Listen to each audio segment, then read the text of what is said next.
При мен в студиото идва колегата Георги Атанасов, спортен журналист, един от родоначалниците на модерния спортен печат в България. Добро утро. Добро утро. Здравей. Здравей. Той издава своята трета книга ли е? Да, трета. Няма да сбъркам като кажа трета книга на тема футбол. Заговорът срещу ЦСК. Какво направи футболната мафия за 100 милиона. Георги е изявен привърженик на ЦСК, но както всички интелигентни привърженици на футбола, е човек, който запазва своя критичен поглед и към любимия отбор. Да не говорим пък за българския футбол въобще. Какво стои в основата на заговора срещу ЦСК и защо смяташ, че има заговор? Значи повода за написването на тази книга естествено е отнемането на лиценза на българския шампион през лятото на тази година, но това е само конкретният повод. Така наречения лиценз гейт е върхът на айсберга, защото аз съм се постарал да направя едно журналистическо, документално, публицистично изследване на процесите, хората, кръговете, лобитата, за които говорихте с господин Любен Дилов син в парламента. Проекции на тези лобита има и във футбола, тъй като футбол е част от паралелната полусивата българска държава.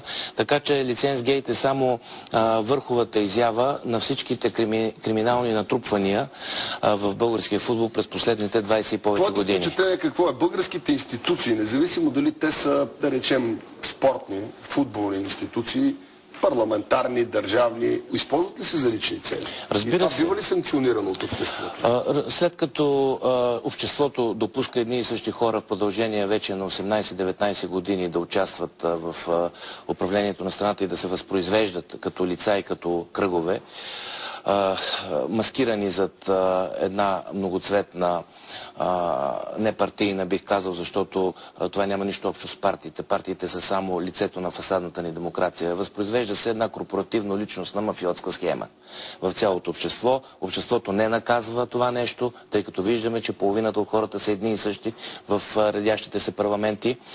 Така че футбола няма как да бъде различен от своята социална среда. Какъвто ни е парламента, каквото ни е обществото, какъв ни е футбол. Разбира се. Той не може да бъде по-различен, колкото и да не си иска да бъде нещо като красива приказка. Така е. Даже футбола ни не е приказка, футбола ни е фарс, гротеска и да не напъвам сега мозъка си да измисля по-остра дума от жанровете на литературата, но този футбол произведе лицензгейт и нямаше как да не го произведе. Точно в този момент, последните 2-3 години, управлението на така наречените четвърти в света, тъй като повече от всякога в Футболния съюз, който е управляващия орган на футболната система, се натрупа един крещящ, въпиющ, убийствен конфликт на интереси. И в това уважавано студио, популярно и на много други места е ставало дума, и аз лично доста говоря и пиша, разсъждавам по тази тема. Този конфликт на интереси е съвсем ясно идентифициран, персонализиран и клубно идентифициран. Че част от тези хора всъщност защитават клубните си пристрастия. Разбира се. Това са 8 души, така нареченото синьо политбюро от моя милост. Ама чакай, защо само синьо? Ами то вътре си има хора, които са президенти на други футболни клубове. Да речем господин Хаджи Иванов, популярен във вестниците като Коце Маца. Той не е член на изпълкома, но има приятели. Той има сериозни приятели. Беше официализирана тази връзка, то се знаеш, то се говориш. И затова Беласица остана в А група през миналата пролет за сметка на Берое, заради липса на болнични. Кощунствено е на фона на тази трагедия, за която стана. Разбира се, така имам авторство на тази крилата фраза, мога да се похваля горчиво, синьото политбюро, защото 7-8 човека, и те се знаят от цялото общество, са наистина не само емоционално човешки, това няма нищо лошо, но те са корпоративно, професионално, клубно обвързани с отбора от Герена. Дори господин Николай Цветин, един от членовете на изпълкома, с определен малък процент е официален акционер в ПФК Левски АД. Можем ли да отидем до още по-конкретни неща? Нали, да излезем така от нашите съмнения, да отидем при нещо конкретно. И това е нещо, което ти си описал в твоята книга. Скандала Рефергейт, който се разигра пред очите на цяла България, това студио.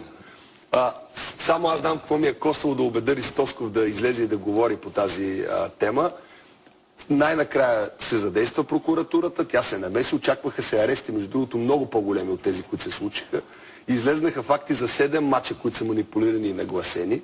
И въпреки всичко, какво? Нито първенството беше отменено, нито се случи нещо по-сериозно в българския футбол.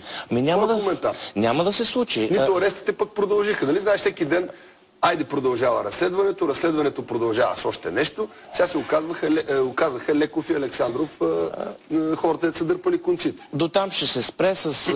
Аз не мога да си позволя да говоря от името на съдебната система, но като гражданин, познавайки нейната тъжна практика последните 20 години, мога да прогнозирам с минимален риск, че ще се стигне до едни минимални условни наказания, вероятно, на хората, които са излезли на преден план. Повече няма да се пипа надолу, тъй като ако съдебната система и държавната власт чрез съдебната система бръкне прекалено надълбоко в процеса на един реален рефергейт, тогава ще се стигне до сърцевината на футболната мафия и оттам ще тръгнат нишки, разплитането на които ще доведе до разплитане на целокупната мафия на паралелната държава. Аз съм от хората, които обаче вярват в съдебната система и смятам, че тук проблема, не мога да спомня кой от моите гости го артикулира, Кълбоя беше тук съвсем наскоро, Димитър Димитров. Той каза, дори при най-доброто желание на съдебната система да се задейства, тя няма как да го направи, защото няма кой да й даде показания и да говори. И той се обзаложи даже с мен, че Леков и Александров ще мълчат като комунисти на разпит. Разбира се, че... Ще мълчат като... Как да го кажа, не знам. Разбира се, че ще мълчат. Няма да кажат Разбира се, че ще мълчат, защото те отлично знаят. И така ще свият размерите. Разбира се, те отлично знаят, че от страна на футболната администрация, на футболната власт, въобще няма да започне разплитане на паяжината и няма да има продължение на този рефергейт, тъй като общо взето забележите и добре познаваш българския футбол в детайли, участниците, недоволните, които инициираха рефергейт, постепенно получиха своята малка или по-голяма лична реабилитация, и Ристолсков и така нататък. Пуснаха ги да свират в съдействието, върнаха ги в международните наряди и лицензгейт се ограничи само в удара, с удара върху най-уязвимите и най-арогантно изнесените напред фактори. Леков и Александров. Но забележи, Николай, колко неща има извън сферата на формалната нормативна фразеология по букви и по членове, по които така бързо и така ударно Стахановски беше отнет лиценза на легитимния български шампион. Има и морална материя извън буквите и линеите. Значи господин Емил Наков, добре познатия на всички, бивш изпълнителен директор на отборите на Велбаш и на Локомотив Пловдив, заяви в вестник Меридиан Мач публично, че преди 10 години господин Борислав Александров, като шеф на съдиите и по това време и доскоро, е комбинирал между стадиона в Осогово в Кюстендил и стадион Герена, за да внуши на съдията, който ще ръководи един матч Велбаш Кюстендил ЦСК, да отреже главата на ЦСК под егидата на общия спонсор на Кюстендил и Герена ВИС. Това го заявява самия бивш изпълнителен директор Емил Наков, дясна ръка на тогавашния бос на Велбаш Георги Илиев, и това остава глас в пустиня. Барем като свидетел в прокуратурата. Ами очаквам един интелигентен човек като Емил Наков, който доста по-интересно пише от 90% от нашия брата българските журналисти в своите медийни изяви. Впечатлен съм от качеството на неговите медийни изяви. Очевидно той е трябвало да бъде журналист, казвам го съвсем сериозно. Очаквам този човек най-сетне да каже пред обществото защо каза това нещо, истина ли е, дали е бил заблуден от нещо, и най-сетне нашето общество по някакъв начин, футболното общество, морално да реагира на тези неща, ако не може по буква. Последната новина от днешния ден, българския футбол очевидно назряват бунтове промени, е, че клубове в свое открито писмо искат Васил Божков, бившия собственик и президент на твой любим футболен клуб ЦСКА, да се кандидатира като алтернатива на Боби Михайлов и като кандидат за президент на Българския футболен съюз. Боби да започва да се страхува, е коментара на Седемни спорт, който изнася тази информация от първата си страница. Твоя коментар?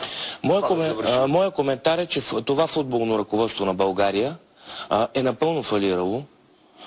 Не само заради лицензгейт, с който ние се прочухме на фона на корупционните истории в Румъния и Португалия, които не попречиха на местните футболни асоциации да защитат участниците си в Шампионската лига Порто и те да си играят при доказана афера Вализа, куфърчето на Бекали.